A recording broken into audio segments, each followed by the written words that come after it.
Today on the AI Daily Brief, Sam Altman on the Singularity. Hello, friends. Today we get to read this new blog post from Sam Altman called The Gentle Singularity. A couple of days ago, Sam tweeted, "Wrote a new post, The Gentle Singularity.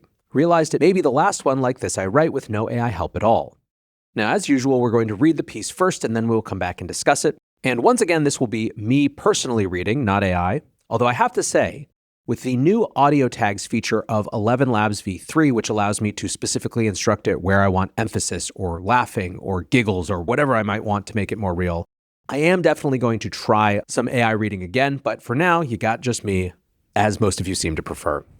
Sam writes, "We're past the event horizon. The takeoff has started.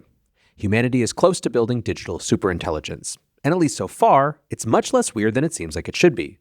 Robots are not yet walking the streets, nor are most of us talking to AI all day. People still die of disease. We still can't easily go to space. There's a lot about the universe we don't understand. And yet, we have recently built systems that are smarter than people in many ways, and are able to significantly amplify the output of people using them.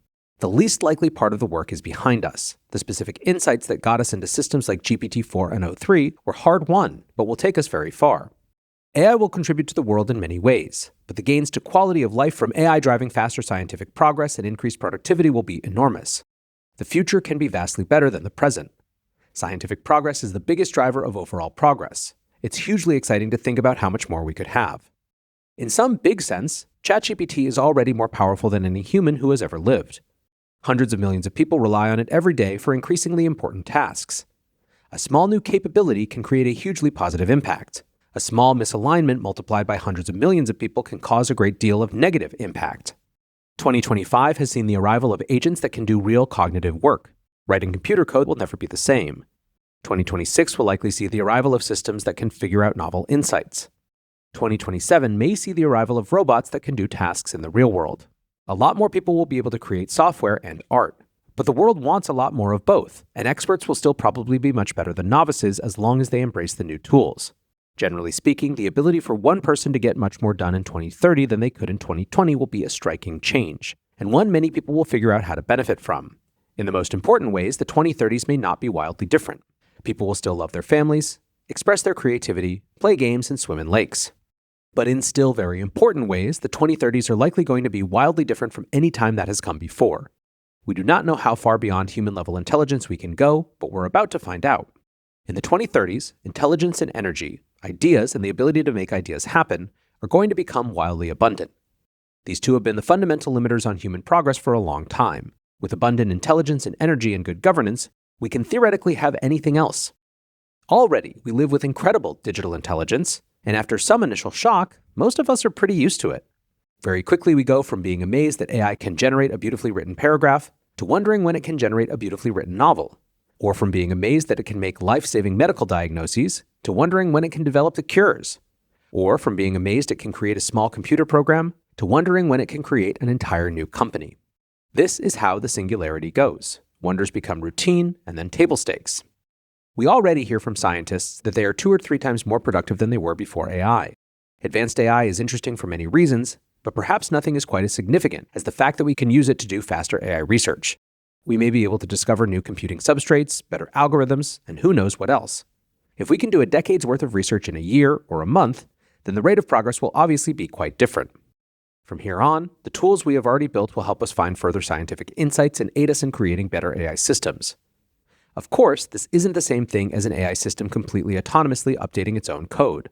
But nevertheless, this is a larval version of recursive self-improvement. There are other self-reinforcing loops at play. The economic value creation has started a flywheel of compounding infrastructure build-out to run these increasingly powerful AI systems. And robots that can build other robots, and in some sense data centers that can build other data centers, aren't that far off. If we have to make the first million humanoid robots the old-fashioned way, but then they can operate the entire supply chain, digging and refining materials, driving trucks, running factories, etc., to build more robots, which can build more chip fabrication facilities, data centers, etc., then the rate of progress will obviously be quite different. As data center production gets automated, the cost of intelligence should eventually converge to near the cost of electricity. People are often curious about how much energy a ChatGPT query uses. The average query uses about 0.34 watt-hours, about what an oven would use in a little over 1 second, or a high-efficiency light bulb would use in a couple of minutes. It also uses about 0.000085 gallons of water, roughly 1/15 of a teaspoon. The rate of technological progress will keep accelerating, and it will continue to be the case that people are capable of adapting to almost anything. There will be very hard parts like whole classes of jobs going away, but on the other hand, the world will be getting so much richer so quickly that we'll be able to seriously entertain new policy ideas we never could before. We probably won't adopt a new social contract all at once, but when we look back in a few decades, the gradual changes will have amounted to something big. If history is any guide, we will figure out new things to do and new things to want, and assimilate new tools quickly. Job change after the Industrial Revolution is a good recent example. Expectations will go up, but capabilities will go up equally quickly, and we'll all get better stuff. We will build ever more wonderful things for each other. People have a long-term, important, and curious advantage over AI. We are hardwired to care about other people and what they think and do, and we don't care very much about machines. A subsistence farmer from 1,000 years ago would look at what many of us do and say we have fake jobs, and think that we are just playing games to entertain ourselves since we have plenty of food and unimaginable luxuries. I hope we will look at the jobs 1,000 years in the future and think they are very fake jobs, and I have no doubt they will feel incredibly important and satisfying to the people doing them. The rate of new wonders being achieved will be immense. It's hard to even imagine today what we will have discovered by 2035. Maybe we will go from solving high-energy physics one year to beginning space colonization the next year, or from a major materials science breakthrough one year to true high-bandwidth brain-computer interfaces the next year. Many people will choose to live their lives in much the same way, but at least some people will probably decide to plug in. Looking forward, that sounds hard to wrap our heads around, but probably living through it will feel impressive but manageable. From a relativistic perspective, the singularity happens bit by bit, and the merge happens slowly. We are climbing the long arc of exponential technological progress. It always looks vertical looking forward and flat going back, but it's one smooth curve. Think back to 2020 and what it would have sounded like to have something close to AGI by 2025 versus what the last 5 years have actually been like. There are serious challenges to confront along with the huge upsides. We do need to solve the safety issues technically and societally, but then it's critically important to widely distribute access to superintelligence given the economic implications. The best path forward might be something like 1. Solve the alignment problem, meaning that we can robustly guarantee that we get AI systems to learn and act towards what we collectively really want over the long term. Social media feeds are an example of misaligned AI. The algorithms that power those are incredible at getting you to keep scrolling and clearly understand your short-term preferences, but they do so by exploiting something in your brain that overrides your long-term preference. 2. Then focus on making superintelligence cheap, widely available, and not too concentrated with any person, company, or country. Society is resilient, creative, and adapts quickly. If we can harness the collective will and wisdom of the people, then although we'll make plenty of mistakes and some things will go really wrong, we will learn and adapt quickly and be able to use this technology to get maximum upside and minimal downside. Giving users a lot of freedom within broad bounds society has to decide on seems very important. The sooner the world can start a conversation about what these broad bounds are and how we define collective alignment, the better. We, the whole industry, not just OpenAI, are building a brain for the world. It will be extremely personalized and easy for everyone to use. We will be limited by good ideas. For a long time, technical people in the startup industry have made fun of the idea guys, people who had an idea and were looking for a team to build it. It now looks to me like they are about to have their day in the sun. OpenAI is a lot of things now, but before anything else, we are a superintelligence research company. We have a lot of work in front of us, but most of the path in front of us is now lit, and the dark areas are receding fast. We feel extraordinarily grateful to get to do what we do. Intelligence too cheap to meter is well within grasp. This may sound crazy to say, but if we told you back in 2020 that we were going to be where we are today, it probably sounded more crazy than our current predictions about 2030. May we scale smoothly, exponentially, and uneventfully through superintelligence. All right, so back to NLW here. First of all, one of the reasons that I read anything like this from Sam or Dario, it wouldn't matter if I disagreed with every single word. These are fundamental architects of the future, and when they write things like this, lots and lots of people are going to pay attention. Now, people have had a generally positive response to this essay. Certainly there have been some who have been sharing their general critiques that in many cases amount to this is too much power for one company to have. Jeffrey Miller at Primal Poly responded to Sam saying, "Democracy means absolutely nothing if people don't get to vote on whether we want this singularity, which probably leads straight to human extinction. Do you support running a global referendum on whether we allow you guys to persist in trying to summon these superintelligent demons in the hope that they'll play nice with us and destroy our current civilization gently?" Now, obviously, that is a very specific take coming from a very X-risk-centric view, but the point is that there are a number of responses to it on that level. Another response that I saw, summed up by Professor Ethan Malik, was that, boy, these guys are not being subtle in their predictions. Ethan writes, One thing you can definitely say about Sam and Dario is that they are making very bold, very testable predictions. We will know whether they are right or wrong in a remarkably short time.